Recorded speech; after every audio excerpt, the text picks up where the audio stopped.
السلام علیکم یا رسول اللہ. صحابی پریشان ہو ممکن نہیں کہ خیر بشر کو خبر نہ ہو. ہاں پریشان ہو آپ یا رسول اللہ میں نے منت مانگی تھی کہ میں جنت کی چوکھٹ چوموں گا. بہت سنی ہوئی باتیں بتا ابھی بنا سنی آگے بتا تاکہ مانوس تو ہو جائیں. یا رسول اللہ میں نے منت مانگی تھی کہ میں جنت کی چوکھٹ چوموں گا. نبی نے کہا کوئی مسئلہ نہیں, گھر جا ماں کے قدم چوم لے. آئی لو محمد کے بورڈ پہ اگر کوئی میری ماں میری بہن ووٹ لے کے کھڑی ہو جائے اور کہے کہ اس بورڈ کو ہٹا دو, یہاں سے نکال دو, اچھا نہیں لگتا, تو اس کو برا نہ کہو بلکہ اس کو جا کے پیار سے سمجھاؤ, ماتا میری بہن میری جو ہے بیٹی, تو ان کے آئی لو محمد کے بورڈ سے گھبرا مت. ہم اس لیے آئی لو محمد کہہ رہے ہیں کہ تم کو زندہ دفن کیا جاتا تھا اور تمہیں چتا پہ جلا دیا جاتا تھا, یہ آئے تو تمہیں زندگی ملی ہے. یہ سمجھاؤ گے تو وہ بھی کہے گی کہ یہ بورڈ لگا رہے. ارے جس نے جینے کا حق دیا ہے اس سے پیار کرنا ہمارا حق ہے. مگر مسئلہ وہی ہے نا کہ آپ کو میسج پورٹرے کیسے کرنا ہے. سب کو تو ہیرو بننا ہے. اس میں انکمنگ زیادہ ہے.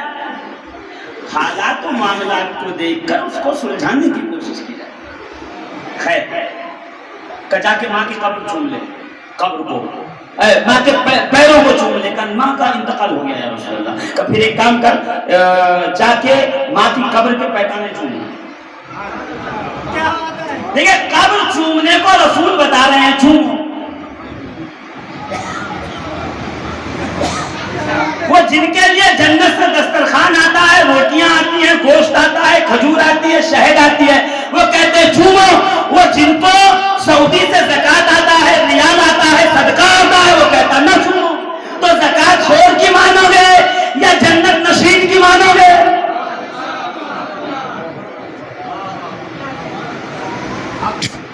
کہ اٹس آن یو, میں اپنا فیصلہ آپ کا نہیں چھوڑ دوں گا کہ آپ یہی مانو, مرضی آپ کی. جس کے لیے جبریل آئے وہ تو کہے کہ جا کے ماں کے قدم چوم لے, قبر کے پیتانے کو چوم. اور جو زکات پہ پلے محمد ابن سلمان وہ کہے شرک حرام, تو سمجھ جائیے گا یہ مال کا میل ہے جو اس کے ایقان و اذہان پر آ کر کے رک گیا ہے. کاربوریٹر کا کچرا ہے, کھول کے صاف کرنا پڑے گا.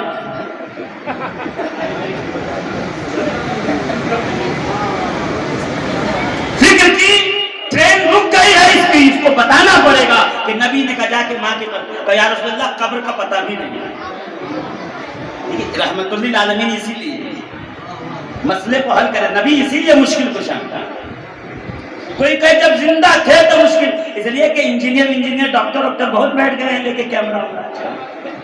جب زندہ تھے تو مشکل کچھ آتے. آج کیسے ہیں, کیوں آج ہمارے لیے یہ بات مشکل نہیں تھی.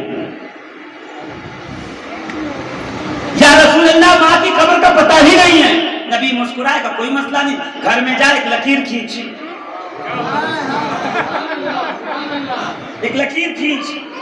اور لکیر جب کھینچ لے تو لکیر کو ایک طرف پیتانا ایک طرف سدھانا مان, اور پیتانے کو بوسہ دے دے.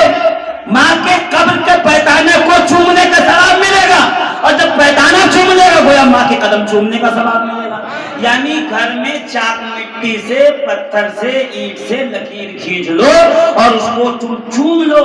ماں کی قبر کا گمان کر کے, امیجن کر کے تو ثواب مل جاتا ہے. اب مسند نشین نہ ہو اور مسند بچھی ہوئی ہے, کوئی آ کے چوم لے.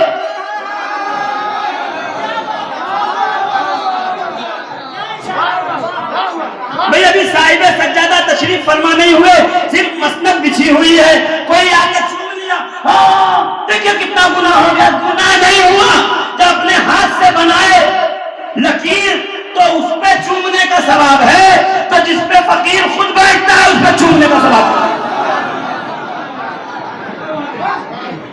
بس یہی ہے عزیزان محترم کہ ان چیزوں کو بیٹھ کر سوچنا اور سمجھنا پڑتا ہے. اب کیونکہ میں نہیں چاہ رہا ہوں کہ دائیں اور بائیں میں وہیں پہ رہوں. اچھا آ گئے آپ محفل بھی کر لی, قبر کو بوسہ بھی دے دیا. اب باہر تشریف لائے تو کیا ہو رہا تھا کہ محفل سما سجی ہوئی تھی. اب ہاتھ پہ کان پہ ہاتھ رکھ لیا. اب مجھے نہیں پتا کہ کان میں انگلی ڈال کے اذان کیوں دیتے ہیں لوگ, اور یہ رواج کہاں سے آیا ہے. انہوں نے کان میں ہاتھ ڈالا کہ کیا ہوا, کہ وہ ایسا ہے کہ یہ آلات سما جو ہیں, دیکھیے سما میں کسی کو کوئی اختلاف نہیں ہے. یاد رکھنا, اشعار تعریف کے اولیاء اللہ کی شان میں, صحابہ کی شان میں, اہل بیت کی شان میں, رسول خدا کی شان میں اشعار پڑھنے میں کسی کو کوئی اختلاف نہیں ہے.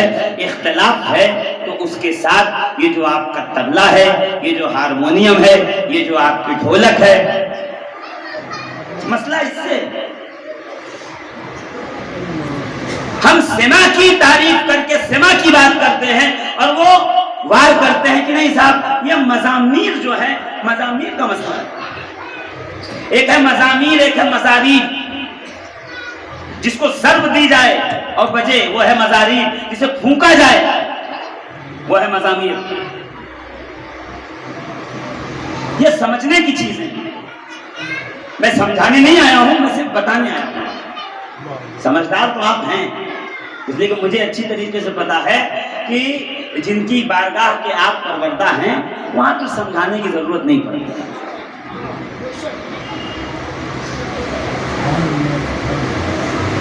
علامہ ابراہیم بن سعد بن ابراہیم بن عبد الرحمن ابن عوف زہری رضی اللہ تبارک و تعالی جو اجلۂ تابعین میں سے تھے, وہ مزامیر کے ساتھ سما سنتے تھے. نوٹ کیجئے. اور جب وہ بغداد تشریف لائے تو گھیر لیا لوگوں نے. کہا تو بھائی گانے باجے کے ساتھ سنتے ہیں, باجے کے ساتھ سنتے ہیں, باجے کے ساتھ سنتے ہیں, باجے کے ساتھ سنتے ہیں. اب جب سب نے کیا تو انہوں نے کھڑے ہو کر سنو, میرے پاس حدیث سننے آتے ہو نا؟ ہاں ہاں آپ محدث بڑے ہیں. کہ آج کے بعد سے اس وقت تک حدیث نہیں سناؤں گا جب تک میں بیٹھ کر مزامیر کے ساتھ غنا نہ سن لوں, سما نہ سن لوں, قوالی نہ سن لوں, اس وقت تک محفل حدیث نہیں لگے گی. پہلے آئیے تو ڈھولک سنیں. ارے ہم تو نہیں جاتے وہاں پر, نہیں جاتے, ڈھولک بجتی ہے. پھر ایک دن ہم بھی بیٹھ جائیں گے. اب آئیے پہلے سنیے کیا کہا. ابراہیم بن سعد بن ابراہیم بن عبد الرحمن بن عوف الزہری اجلۂ تابعین میں سے کہتے ہیں, قسم کھا لی شافعی کے استاد ہیں, احمد ابن حنبل کے استاد ہیں. استادوں کی بات کر رہا ہوں, شاگردوں کی نہیں. کہ آپ سما سنوں گا. ہارون رشید آ گیا بغداد میں, آ کے بہت جو ہے وہ دستگوشی وغیرہ کی, کہ حضور میں چاہتا ہوں آج محفل سما, محفل حدیث لگے, آپ حدیث سنائیے. کہ ایک کام کر, پہلے عود منگوا. تو اس نے کہا عود لاؤ, حضرت کو عود کی خوشبو لینی ہے. میں کہا عود وہ نہیں, لگانے والا نہیں, بجانے والا. بربت جو بطخ کے سینے کی طرح ہوتا ہے ایسے, اور اس میں جو ہے تار لگی ہوتی, ٹن ٹن ٹن ٹن ٹن ٹن, بس سب کو بربت کہتے ہیں. کہ عود منگواؤ. کہ حضور یہ کیا ہے؟ کہ پہلے سما ہوگا بعد میں حدیث ہوگی. میں کہوں ایسے کیوں کرتے تھے آپ؟ کہا یہ حدیث سن کے جا کے فتوے لگاتے رہتے ہیں, پہلے ہاضمے کی گولی تو دے دو,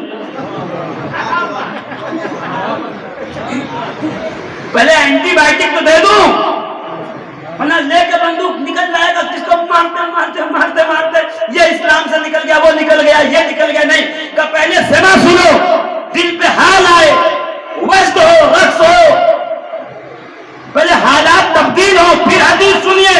سب سے مشکل کلام ہے مخلوق کے کلام میں حدیث, سب سے مشکل. یہ خشک مزاج لوگ نہیں اس کو برداشت کرتے, اس کے لیے تر مزاج ہے. اور تری کہاں ملتی ہے؟ یہاں ملتی ہے. علامہ ابراہیم بن سعد کے انہوں نے سنایا, پھر ہارون رشید نے عود منگوایا, بربت بجا, پھر اس کے بعد محفل حدیث قائم ہوئی. اور آپ نے کر کے بتایا ہے کہ الحمدللہ حدیث پڑھانے والا شافعی اور احمد ابن حنبل کا استاذ بھی قائل اس بات کے تھے کہ مزامیر کے ساتھ محفل سما, زور سے کہ محفل سما ہونا چاہیے. باجا یہ حرام ہے، رسول اللہ باجا توڑوانے آئے تھے، حدیث ہے کہ سرکار باجا توڑوانے آئے تھے۔ جیسے ایک بار رسول اللہ نے کہا علی جاؤ ساری قبریں گرا دو، یہ سن کے سارے وہابی قبر گرانے لگے، دیکھ قبر گرا، دیکھ قبر کیوں گرا، رسول اللہ نے کہا ہے۔ تو ہم کہتے سن حضور نے کیا کہا، جاؤ قبریں گرا دو، بت گرا دو، یعنی وہ قبر جس پہ بت بنائے گئے ہیں مرنے والے کے وہ گرا دو، اور وہ یہود و نصارہ کے تھے۔ رہی صحابہ کی قبر تو عثمان ابن مظعون مدینے کے پہلے صحابی ہیں جن کی وفات مدینے میں ہوئی، ان کی قبر اتنی اونچی تھی کہ تابعین کہتے تھے ہم اپنے زمانے میں مدینے کا ہائی جمپر اسے